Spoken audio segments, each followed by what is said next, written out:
Hey everybody and welcome back to the channel. If you're getting the Snapchat could not connect problem, which should be something like this with your internet connection issue or anything else, in today's video we are going to guide you through the process to go ahead and fix that issue. So let's get started. So first of all, the main thing we need to do is check and fix our internet connection. So go to settings for that and open it up. And within settings, you can go over the connection tab and tap on it. And if you're on Wi Fi, you can try disconnecting it from it and use the mobile data. And if you're on mobile data, you can try using the Wi Fi instead and do vice versa. Apart from that, you can move to a stronger signal if you're on mobile data. And the airplane mode from your screen, from your quick settings, you can just go ahead and access it. Make sure this option is turned off right here.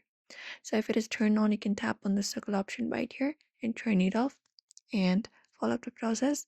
Also turn off your phone completely for 1 minute and then turn it back on. For that, hold the power button and look out for the power option off option and select it. And then just go and turn on your phone again after some minutes. Apart from that, what we can do is we can just go over and clear the app's cache and data. So go to your settings for that and scroll down, go to apps and tap on it. And once you go to apps, you may scroll down and look out for the option of your Snapchat. So let me just use the search directly. You can use the search as well and search for Snapchat and tap on it. And once you tap on Snapchat, you may scroll down, go to storage section and tap on it. And then tap on clear cache and also clear data. You may need to log in back after clearing the data. And apart from that, you can reinstall the application as well. You can just go and directly reinstall the application, hold the app and uninstall it, and just go and install it again.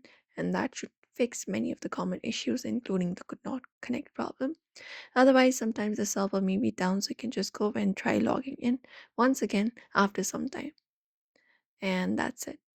So you should be able to follow up this process if you want to fix the issue of Snapchat could not connect problem. So do not forget to give this video a like and also subscribe for more tips and tutorials.